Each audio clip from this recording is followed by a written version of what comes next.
Hi, so this is the very first time I've ever owned a Secretlab chair, and since I'm mostly at my desk anyway to edit, study, work on stuff, casually play some Call of Duty, I figured why not splurge on a nice chair. So today we're going to review the Secretlab Omega 2.0 Prime PU leather chair.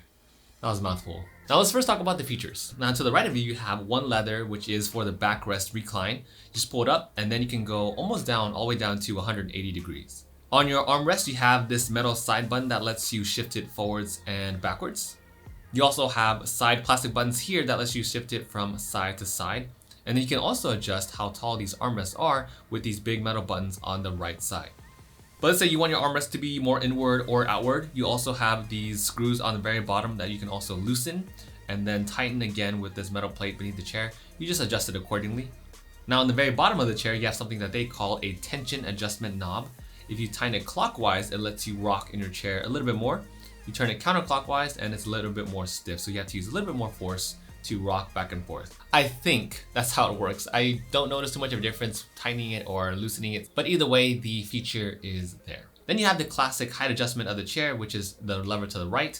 And on the left side of you, you have a multi-tilt. So if you unlock it, you can shift the angle that the chair is at and lock it back into position. Now the Secretlab chair also comes with two really nice memory foam pillows. One is for your headrest and the other one is for your lower back. So that was a quick rundown of all the features that this chair has.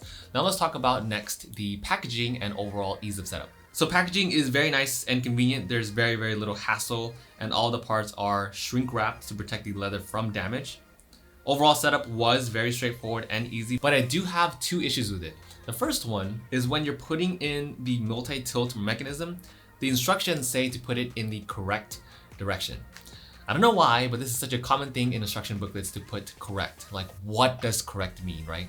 Correct is such a subjective term that should be removed from all instruction manuals. What is correct to the person that is making it and that is familiar with it is very different from correct from those that are seeing it for the very first time. So it's not just limited to Secretlab chairs, but a lot of instruction manuals in general will use this word when they can phrase it easier for you to understand. And then the photo included in the setup is super dark, so there aren't any obvious signs for you to match what quote correct means. So you do have a 50-50 chance at putting this together. I guessed wrong and I put it in this way, but if you put the tilt mechanism in this orientation, then your wheels are going to be too far forward. So that's obviously wrong. So the correct way actually is to make sure that the hole for the bottom set of wheels should be pointing towards the back of the chair. So that was one hassle of setup. You just have to guess which one's right, and I guessed wrong. Had to re-loosen everything, re-tighten everything, and put all that back together. But other than that, the rest of it was super straightforward and very simple. So let's talk about the overall feel of the chair itself. Biggest question of the day, is it or is it not comfortable? And I will tell you now that it is extremely comfortable. Is it like sitting in a bed of clouds?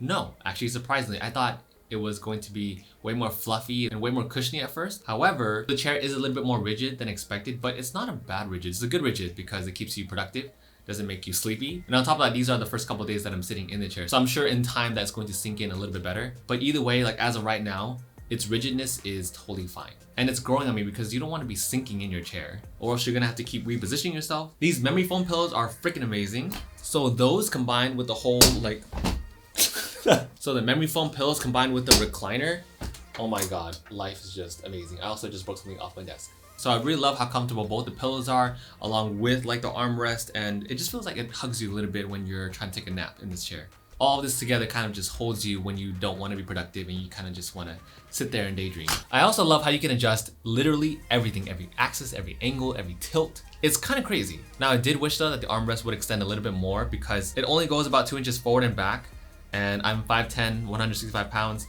How that's relevant to this review, I don't know, but my arms are hanging off to the side a lot more than I wish they would be. Your buttocks does get pretty warm in this chair, especially nowadays. It's full-on summer mode, and around here it gets around 90 to 97 degrees without any AC. I do have 2 small windows here, so it does get a bit hot, only in the bottom though. But with all that, the chair isn't sticky at all, and it's not uncomfortable for you to sit in. I don't know if you care about the whole being sticky in your chair, but I think the material that this chair uses, the PU leather and everything else that's involved, makes it very nice and comfortable. If you're raining in sweat, I don't know how that'd be like, but I think the chair can handle that pretty well. Overall, the material is more than perfect. I love it. And last thing, I did wish they were a little bit more subtle with their logo. I like very minimal designs, which is why I got this all black chair, and you can see my setup in the back is just all white. The streak of color with the streak of color.